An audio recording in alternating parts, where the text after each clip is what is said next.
আমরা প্রায় প্রত্যেকেই কম বেশি সিলিং ফ্যান ব্যবহার করে থাকি। আর সিলিং ফ্যান ব্যবহার করতে হলে অবশ্যই এর সাথে একটা ক্যাপাসিটর ব্যবহার করতে হয়।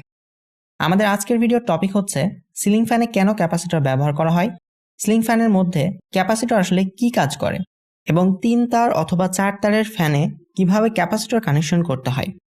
এছাড়াও অনেকে বলে রানিং কয়েলের রেজিস্ট্যান্স বেশি, আবার অনেকে বলে স্টার্টিং কয়েলের রেজিস্ট্যান্স বেশি।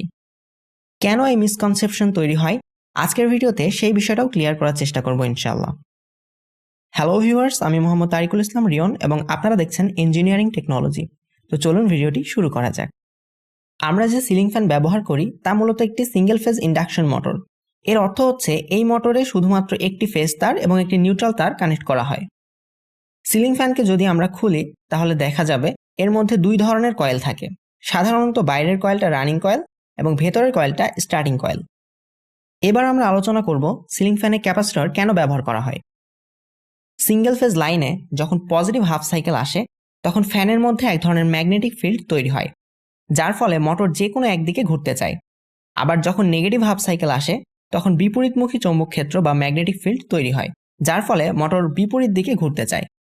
আর আমরা জানি আমাদের ব্যবহৃত এসি বা অল্টারনেটিং কারেন্টের ফ্রিকোয়েন্সি হচ্ছে 50 হার্টজ, অর্থাৎ ফেজ তারটা সেকেন্ডে 50 বার পজিটিভ ও নেগেটিভ হয়।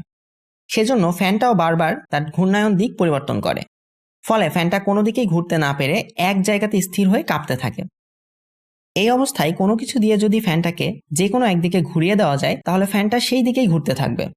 আর একটা ক্যাপাসিটর ঠিক এই কাজটাই করে, অর্থাৎ ক্যাপাসিটর ফ্যানটাকে জাস্ট স্টার্ট করে দেয়, অর্থাৎ একটু ঘুরিয়ে দেয়।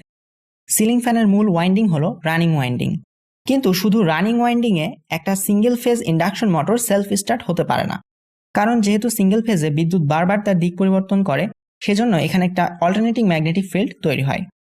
কিন্তু ফ্যানটিকে ঘোরানোর জন্য আমাদের প্রয়োজন রোটেটিং ম্যাগনেটিক ফিল্ড। এই অবস্থায় ফ্যানটাকে স্টার্ট করার জন্য আমাদের আরেকটি ফেজের প্রয়োজন। সেজন্য ফ্যানে অক্সিলারি ওয়াইন্ডিং বা স্টার্টিং ওয়াইন্ডিং ব্যবহার করা হয়। ক্যাপাসিটরকে স্টার্টিং ওয়াইন্ডিং এর সাথে সিরিজে কানেক্ট করা হয়। ক্যাপাসিটর লাগানোর পরে ফ্যানে পাওয়ার সাপ্লাই দিলে রানিং কয়েলে পজিটিভ হাফ সাইকেল যাওয়ার সাথে সাথে ফ্যানটা একদিকে ঘোরে। রানিং কয়েলের নেগেটিভ হাফ সাইকেল আসার আগেই স্টার্টিং কয়েল আরেকটি পজিটিভ হাফ সাইকেল তৈরি করে, যার ফলে ফ্যানটা বিপরীত দিকে না ঘুরে প্রথমে যে দিকে ঘুরেছিল সেই দিকেই ঘোরা শুরু করে। এখানে ক্যাপাসিটর রানিং কয়েল এবং স্টার্টিং কয়েলের মধ্যে 90 ডিগ্রি ফেজ ডিফারেন্স তৈরি করে, অর্থাৎ সুইচ দেওয়ার সাথে সাথে রানিং কয়েলে ভোল্টেজ পৌঁছে যায়, কিন্তু ক্যাপাসিটরের কারণে রানিং কয়েলের থেকে 90 ডিগ্রি পরে স্টার্টিং কয়েলে ভোল্টেজ পৌঁছায়। সোজা বাংলায় বললে সুইচ অন করার সাথে সাথেই রানিং কয়েল ফ্যানটাকে একদিকে একটু ঘুরিয়ে দেয়, তার কিছুক্ষণ পর পরই স্টার্টিং কয়েল ফ্যানটাকে আর একটা ধাক্কা দিয়ে আরেকটু ঘুরিয়ে দেয়। ঠিক এভাবে ফ্যানের রোটেটিং ম্যাগনেটিক ফিল্ড তৈরি হয় এবং ফ্যানটা ঘুরতে থাকে। এখানে ক্যাপাসিটরের কারণেই রানিং কয়েলের কিছুক্ষণ পর স্টার্টিং কয়েলে পাওয়ার পৌঁছায়। টেকনিক্যালি বললে এখানে ক্যাপাসিটর ভোল্টেজকে কারেন্টের থেকে 90 ডিগ্রি ল্যাগিং এ রাখে। এবার আমরা দেখব 3 তারের ফ্যানে কিভাবে ক্যাপাসিটর কানেকশন করতে হয়, অর্থাৎ যে ফ্যানগুলোর বাইরে শুধুমাত্র 3টা তার বের হয়ে থাকে। আমি এখানে মাল্টিমিটার ও সিরিজ টেস্ট ল্যাম্প উভয় পদ্ধতি দেখাবো। ফ্যানের মধ্যে 2টা কয়েল থাকে, প্রত্যেকটা কয়েলের শুরুর প্রান্ত ও শেষের প্রান্ত মিলে মোট 2টা প্রান্ত থাকে, অর্থাৎ ফ্যানের থেকে 2 কয়েলের মোট 4টা তার বের হয়। 2 কয়েলের শুরুর প্রান্ত অথবা শেষের প্রান্ত যুক্ত করে সেখান থেকে একটা কমন টার্মিনাল বের করা হয়। 3 তারের ফ্যানের ক্ষেত্রে এই কানেকশনটা ফ্যানের ভেতরেই করা হয় এবং ফ্যান থেকে শুধুমাত্র 3টা তার বাইরে বের হয়। বিষয়টা আমরা ডায়াগ্রামের মাধ্যমে ভালোভাবে বুঝতে পারবো।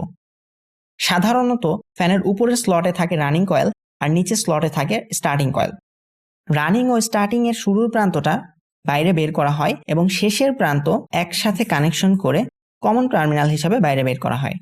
ফ্যানের বাইরে আমরা শুধুমাত্র 3টা তার দেখতে পারি, কিন্তু কোন তার কোন কয়েলের বা কোনটা কমন তার তা বোঝার কোনো উপায় থাকে না। আর এখানে তারের কালার কোনো ফ্যাক্ট না, কারণ সবগুলো তার এক কালারের হতে পারে, আবার ভিন্ন কালারেরও হতে পারে। এটা নির্ভর করে কোম্পানির উপর অথবা যিনি ফ্যানের কয়েল বেঁধেছে তার উপর।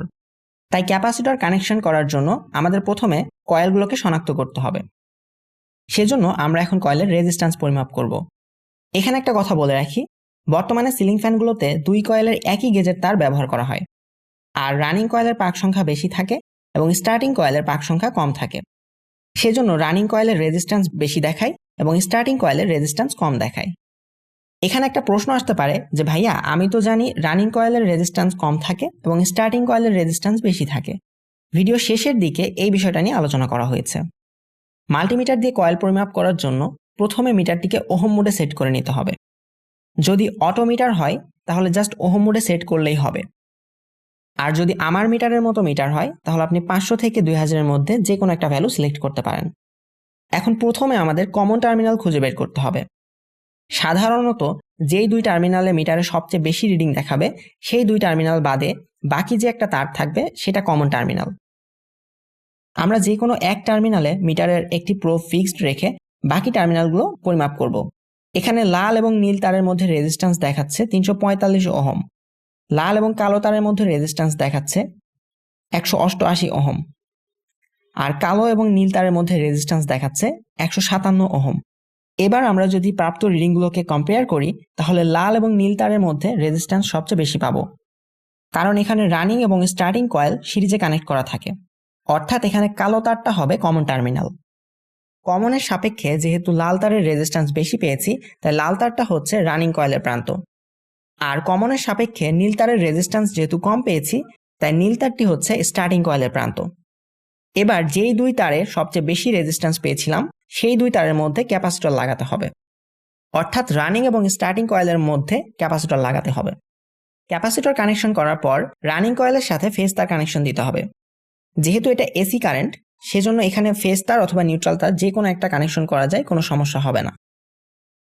তাহলে এই দুই তারে ফেজ ও নিউট্রাল কানেকশন দিলেই ফ্যান সোজাভাবে ঘোরা শুরু করবে, অর্থাৎ নিচ থেকে দেখলে ফ্যানটি অ্যান্টি ক্লকওয়াইজে ঘুরবে। যদি কোনো কারণে ফেজ তার রানিং এর পরিবর্তে স্টার্টিং এর সাথে কানেক্ট হয়ে যায় তাহলে ফ্যানটা উল্টা ঘুরবে।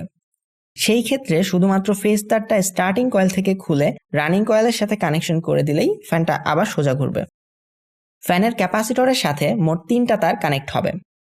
সেগুলো হলো রানিং কয়েলের তার, স্টার্টিং কয়েলের তার, আর রানিং কয়েল ক্যাপাসিটরের যেই টার্মিনালে কানেক্ট হবে সেই টার্মিনালে ফেজ তার কানেক্ট হবে। স্টার্টিং কয়েলের এক প্রান্ত ক্যাপাসিটরের এক প্রান্তের সাথে কানেক্ট হবে এবং স্টার্টিং কয়েলের বিপরীত প্রান্ত নিউট্রালের সাথে কানেক্ট হবে। আর যেহেতু সিলিং ফ্যানের ক্যাপাসিটরে কোনো পজিটিভ নেগেটিভ থাকে না সেজন্য এটাকে যে কোনোভাবে কানেকশন করা যায়। এবার আমরা দেখব সিরিজ টেস্ট ল্যাম্প দিয়ে কিভাবে কয়েল টেস্ট করতে হয়। এখানে আলোর তীব্রতা দেখে বোঝা যায় কোনটা কোন কয়েল এবং কোনটা কমন টার্মিনাল। লাল এবং কালোর মধ্যে সিরিজ টেস্ট ল্যাম্প ধরলে লাইটটি এই পরিমাণ আলো দিচ্ছে। লাল এবং নীলের মধ্যে ধরলে আগের চেয়ে অনেক কম আলো দিচ্ছে। নীল এবং কালোর মধ্যে ধরলে সবচেয়ে বেশি আলো পাওয়া যাচ্ছে। যেই দুই তারের মধ্যে লাইট সবচেয়ে কম আলো দিবে সেই দুই তারের মধ্যে ক্যাপাসিটর কানেক্ট করতে হবে এবং এই দুইটা তার বাদে যে একটা তার বাকি থাকবে সেটাই হচ্ছে কমন টার্মিনাল। এখন কমন টার্মিনাল বের করার পর আমাদের বের করতে হবে কোনটা রানিং কয়েল এবং কোনটা স্টার্টিং কয়েল। যেহেতু রানিং কয়েলের রেজিস্ট্যান্স বেশি থাকে তাই এখানে লাইটটা তুলনামূলক কম আলো দিবে, আর যেহেতু স্টার্টিং কয়েলের রেজিস্ট্যান্স কম তাই এখানে লাইটটা তুলনামূলক বেশি আলো দিবে। কিন্তু সমস্যা হচ্ছে দুই কয়েলের মধ্যে রেজিস্ট্যান্সের পার্থক্য কম থাকার কারণে আলোর পার্থক্যও কম হয়। সেজন্য অনেক সময় আলোর পার্থক্য সেভাবে বোঝাই যায় না। তাই রানিং এবং স্টার্টিং কয়েল শনাক্ত করার পর ক্যাপাসিটর কানেকশন করে ক্যাপাসিটরের যে কোনো এক তারে ফেজ সাপ্লাই দিতে হবে। যদি ফ্যান সোজা ঘোরে তাহলে কানেকশন ঠিক আছে, আর যদি উল্টা ঘোরে তাহলে ফেজ তারটা খুলে জাস্ট ক্যাপাসিটরের অপর টার্মিনালে লাগিয়ে দিলেই ফ্যানটা সোজা ঘুরবে। এই ক্ষেত্রে সিরিজ টেস্ট ল্যাম্পের চেয়ে মাল্টিমিটার অনেক বেশি নির্ভরযোগ্য। এবার আমরা দেখব 4 তারের ফ্যানে কিভাবে ক্যাপাসিটর লাগাতে হয়। 3 তারের ফ্যানে রানিং এবং স্টার্টিং কয়েলের শেষের প্রান্তটা ফ্যানের ভেতরেই শর্ট করে সেখান থেকে একটা কমন টার্মিনাল বাইরে বের করা হয়। কিন্তু 4 তারের ফ্যানের ক্ষেত্রে দুই কয়েলের 4টা প্রান্তই বাইরে বের করে আনা হয়। এই ধরনের ফ্যানে ক্যাপাসিটর লাগানোর জন্য আমাদের নিজেদেরই কমন টার্মিনালটা তৈরি করে নিতে হয়। নিয়ম হচ্ছে দুই কয়েলের শুরুর দুই প্রান্ত অথবা দুই কয়েলের শেষের দুই প্রান্তকে কানেক্ট করে সেখান থেকে কমন টার্মিনাল বের করা। 4 তারের ফ্যানে আমরা ফ্যানের বাইরে শুধুমাত্র 4টি তার দেখতে পাই। কোনটা কোন কয়েলের তার তা বোঝার কোনো উপায় থাকে না, আর এখানে তারের কালার বিভিন্ন রকমের হতে পারে তাই তারের কালার কোনো ফ্যাক্ট না। সেজন্য মিটার বা সিরিজ টেস্ট ল্যাম্প ব্যবহার করে প্রথমে প্রত্যেকটা কয়েলের কন্টিনিউটি টেস্ট করে কয়েল দুটিকে আলাদা করতে হবে। মিটারের একটি প্রোব যে কোনো একটা তারের সাথে লাগিয়ে বাকি 3টা তারের কন্টিনিউটি টেস্ট করতে হবে। প্রথম দুই তার যেহেতু একই কয়েলের প্রান্ত সেজন্য এখানে একটা ভ্যালু শো করছে। পরের দুই তারের সাথে যেহেতু প্রথম তারের কোনো সম্পর্ক নেই তাই এখানে আর কোনো ভ্যালু শো করছে না। যদি শো করে তার মানে কয়েল বডি অথবা অন্য কয়েলের সাথে শর্ট অবস্থায় আছে। উপরের দুই তারে যেহেতু কন্টিনিউটি পেয়েছি তাহলে ধরে নেওয়া যায় নিচের দুই তার আরেকটি কয়েলের দুই প্রান্ত। মিটার ধরে দেখলাম এখানে একটি ভ্যালু শো করছে, তার মানে আমাদের ধারণা ঠিক ছিল। উপরের লাল তারে যেহেতু বেশি রেজিস্ট্যান্স দেখিয়েছে সেজন্য এটা রানিং কয়েলের প্রান্ত, আর নিচের দিকে নীল তারে যেহেতু কম রেজিস্ট্যান্স দেখিয়েছে সেজন্য এটা স্টার্টিং কয়েলের প্রান্ত।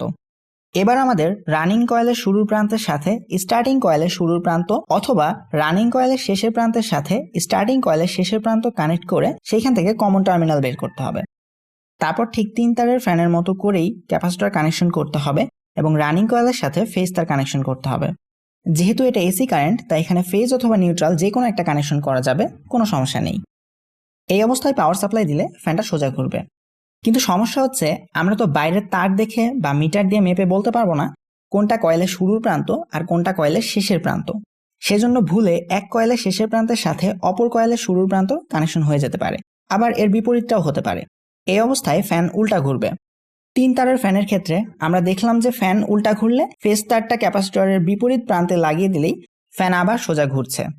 কিন্তু এখানে যদি আমরা ফেজ তারটা রানিং কয়েল থেকে খুলে স্টার্টিং কয়েলের সাথে লাগাই তাহলে ফ্যানটা সোজা ঘুরবে ঠিকই, কিন্তু সমস্যা হচ্ছে এখানে রানিং কয়েলটা স্টার্টিং কয়েল হয়ে যাবে আর স্টার্টিং কয়েলটা রানিং কয়েল হয়ে যাবে, যার ফলে স্টার্টিং কয়েলের মধ্যে প্রচুর পরিমাণ প্রেসার পড়বে।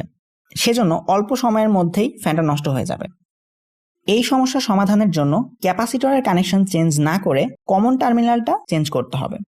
এবার রানিং বা স্টার্টিং কয়েলের তার আগে যেই তারের সাথে লাগানো ছিল তার বিপরীত তারের সাথে কানেকশন করতে হবে। যেহেতু এখানে রানিং এবং স্টার্টিং কয়েলের দুইটা টার্মিনাল কানেক্ট হয়েছে তাই এটা হচ্ছে কমন টার্মিনাল, আর কমন টার্মিনালের সাথে কখনো ক্যাপাসিটর কানেকশন হবে না। সেজন্য স্টার্টিং কয়েলের বেঁচে যাওয়া তারটার সাথে ক্যাপাসিটর কানেকশন করতে হবে।